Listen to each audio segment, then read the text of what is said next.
injection was sold as something akin to surgery, a medical procedure in which a doctor helps a person gently go to sleep and then they just don't wake up. The problem is, as you will see tonight, however much we want that to be the case, it just isn't.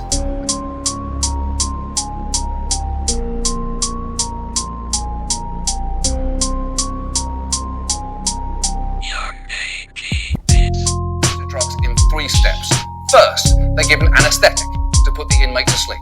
Second, a paralytic to stop the limbs from moving around. There's actually no medical reason for that. It's just for the benefit of the people watching, so that they won't see a body flail or convulse as the third drug initiates cardiac arrest. And the really important thing to understand here is that the second and third drug in this procedure are both in their own ways horrifying. The third drug apparently feels like fire being poured into your veins, and even the second drug, the one, remember, that's only for the benefit of onlookers, is nightmarish if you are not completely knocked out. If the inmate is not unconscious and the inmate receives a second drug that paralyzes the muscles, that is a horrible, horrible situation where you are awake, but you cannot move, you cannot breathe. So you have this sensation of suffocating, essentially. And you can't communicate to anybody that this is happening. If steps 2 and 3 are torture, the first drug in the sequence becomes critically important because in theory, it's supposed to keep you from feeling the other 2. Nowadays, most states have given up on sodium thiopental, and instead, for that crucial first step, they use a drug called midazolam, which you should know is a sedative, not a general anesthetic. So it relaxes you, but doesn't do anything to actually stop pain. To justify using a sedative with no pain-killing properties during a procedure this painful, states have relied almost exclusively on this man, Dr. Roswell Lee Evans. He's testified as the key expert witness in favour of midazolam on behalf of 6 different states, even though he's not actually a medical doctor. Have you been involved in research involving the use of midazolam? No. Have you been involved in research involving the use of diazepam? No. Have you been involved in research involving the use of lorazepam? No. Have you been involved in research involving the use of propofol? No. Have you been involved in research regarding the use of pentobarbital? No. Have you been involved in research regarding the use of sodium thiopental? No. Have you been involved in research regarding the use of halothane gas? No. Have you ever been involved in research regarding anesthetics of any sort? No. Executing Clayton Lockett with a new 3-drug combination took 43 minutes. A phlebotomist tried inserting needles into Lockett's forearms, neck, foot, groin, and buttock.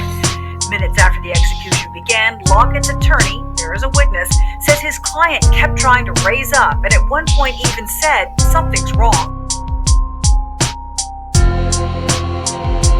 Drugs were not delivered into his vein. They went into the tissue. There were no backup drugs that night. There was no emergency plan if something went wrong. Regarding the use of midazolam, Mike Oakley from the Corrections Department said, I looked online, went past the key WikiLeaks or whatever it is, and I did find out midazolam would render a person unconscious. So we thought it was okay. The hard truth here is, there is no perfect way for the government to kill people. And you're probably thinking of alternatives right now. Oh, what about assisted suicide?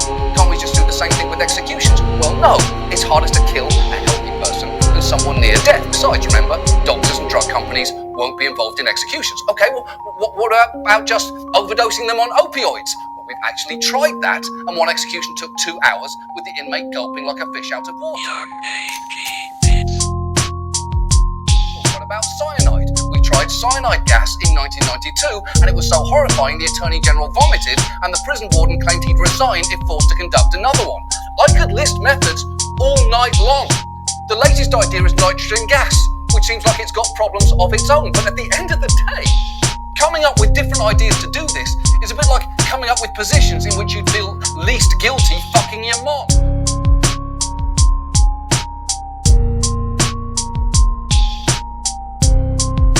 What I'm trying to say here is, if the thing that's making making you comfortable with lethal injection is that it's humane, it isn't.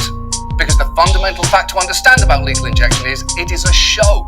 It is designed not to minimize the pain of people being executed, but to maximize the comfort of those who want to support the death penalty without confronting the reality of it, which is that it's violent and it's brutal and it's never going to be anything other than that. And you might say, well, I don't care what happens to death row inmates, they're bad people. But I would argue that lethal injection isn't about who they are, it's about who we are.